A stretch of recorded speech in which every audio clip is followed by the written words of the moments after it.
за него. Става дума за едно много женско събитие и много готино, изпразни гардероба си, за което ние сме говорили преди. Сега в неделя има... чуят как да напълнят гардероба си, ти сега пък...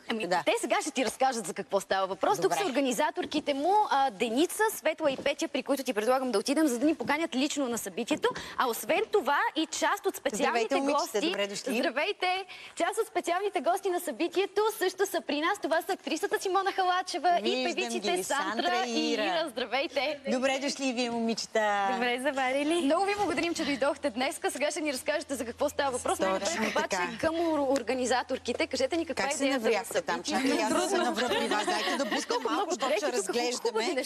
Така малко. И аз да дойда до Сандра и Ира. Така. Кажете за идеята на събитието, каква е и какво ще се случи в неделя.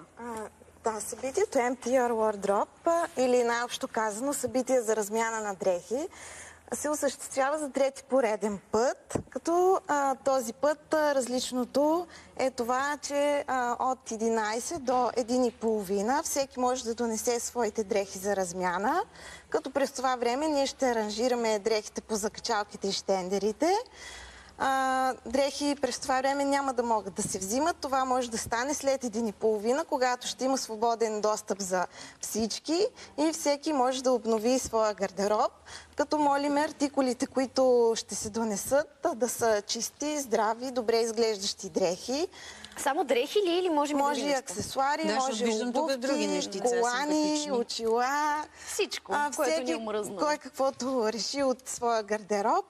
Но в добро състояние, хубаво, чисти, здрави, хубави дрехи. Като бройката е до 10 дамски артикула, до 10 мъжки артикула, до 10 детски артикула, но пък за сметка на това нямаме ограничения в бройката, която всеки може да вземе обратно със себе си. Да. А момичета, звездите ни, защото си имаме и звезди, които всеки може да дойде, но има и популярни хора. Идеята с популярните личности е, че по време на събитието ще има благотворителен търг, който ще се разиграе с дрехи на тези личности. Те бяха така добри да ни дарят скъпи за тях дрехи или аксесуари, които могат да пренесат същата енергия и на хората, които ги закупят, като средствата от този търг ще бъдат дарени на фондация 4 лапи за техния благотворителен, за техния проект Очи на 4 лапи, с който обучават кучета за незрящи. Супер. Сандра, това трябва да е твоя, нали? Естествено. Трудно познавам. Обичам българска музика, гледам. Сандра я познавам от много време. Разказвай малко, защо реши това да дадеш и после и вие ще ми разкажете. Тъй като във времето ти знаеш, Кремена Халджан беше първата ми стилистка, която така абсолютно ме подготви. Мога да го сложа, нали, Сандра? Абсолютно. Вече го слагам, да. Отива ти доста повече, отколкото на мен. Нали с розовото червилце. Как ти легна галата, това е сега трябва да измисля аз какво да занеса, за да се разделя и да сменим. И какво? И оттам тръгна на изчанчени неща и на неща, които са различни. И всъщност това е една диадема, която беше от един проект Късно за романтика. И така реших да избера нещо, което да не е толкова приложимо, но да има някаква стойност от гледна точка. За теб специално глас, затова се чуда как се разделяш с нея, защото за тебе си е спомен от важен период. Да, от гледна точка на това, че каузата наистина е много хубава и в крайна сметка това е един артикул, така да го нарека, който или някакъв аксесуар, който е много тематичен за Късно за романтика. Един мой проект, който стана сравнително доста успешен. И се надявам, че някой, тя е ръчно правена от Габриела Христова и се надявам, че някой, който се е изкефил на проекта, ще се чувства много добре да притежава нещо такова, защото самата визия беше такава, пък каузата е супер. Това романтични крави ли са или нещо друго отгоре? Това са от най-романтичните крави. Те тук даже виж, че даже са 3, имат и малко. Да, имат и малко шапка, има. Да. Това е шведско романтично семейство с дете. И ръка с вас след романтиката имат и деца вече. Така, добре, момичета Симона, ти какво си избрала? Аз съм донесла една блуза, която... Ще ми покажеш? Да, веднага я показвам. Ето ми я. Това е от първите ми спечелени пари като танцор преди години. Преди да се захвана с актьорска професия, се занимавах с танци. И от първите ми пари като хонорар си я купих. С нея посрещнах 18-тия си рожден ден. И с нея съм се снимала... Значи преди една година казваш си я носила. Да не казвам колко станаха. И с нея съм се снимала в клип на Рут. Тя имаше един клип, който не беше под името Рут Колева, а Найри. Ние виждаме кадри сега в момента от него. Так му щях да кажа, че за... Не се сещам точно за блузата в клипа, иначе за него, но сега се подсещаме и за нея. Значи и за теб не е просто дреха от гардероба. Много ми е любимо. Това ми е една от най-любимите блузи. От много време не я нося. Чакайте, че косата ми е непокорна.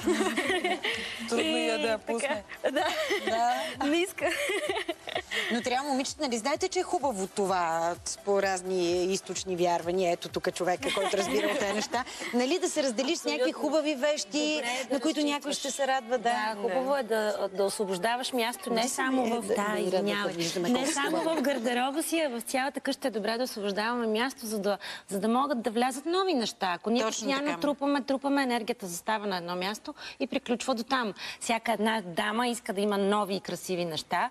Като ново не означава задължително нещо, което току-що си е купила. Това е една прекрасна инициатива. Да, ти е новодошло, отиваш и виждаш невероятно красиви неща, искаш да ги имаш, естествено. Това е възможно.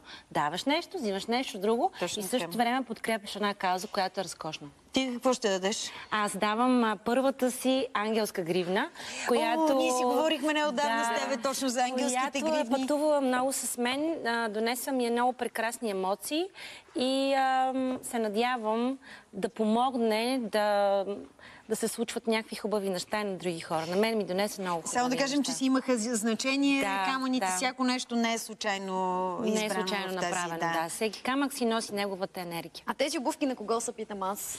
Много ги харесах. Имах си каз да не ги харесаш. На кой са тези обувки? Са на Яна Маринова. С тях тя участвала във филма "Живи легенди".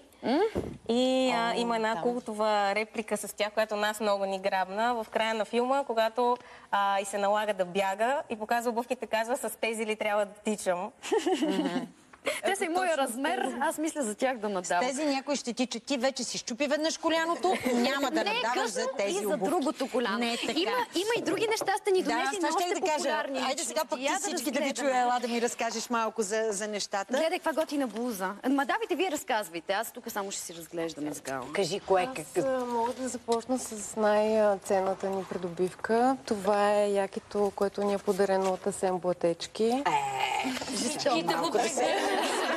Да се докосна до Асен Блатечки. Чакай, Саша, моля ти се, опия. Стига де!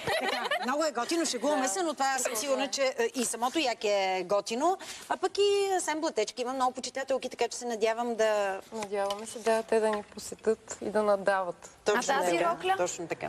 Тази рокля е на дизайнерката Милена Петрова и е специално посветена за блогърката Мими Витанова.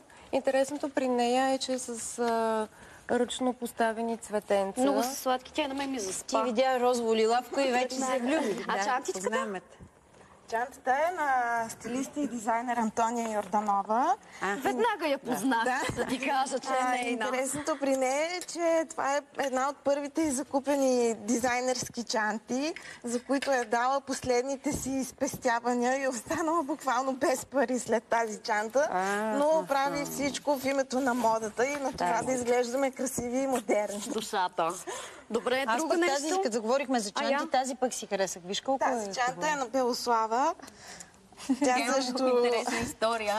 Тази чанта, тя ни разказа, че не е една от първите придобивки, но каза, че когато е била на почивка в Гърция, я видяла в един магазин и много я харесва, много я привлекла оранжевия цвят и си я купила и напълнила с бомбони, които е изяла на път за море. Не, на празно майка и се чуди дали не е луда. Шегувам се, много я харесвам Белослава и тя знае, но цялата с бомбони... Да ни изкажете някоя друга популярна личност. Тази стилистка е на Део.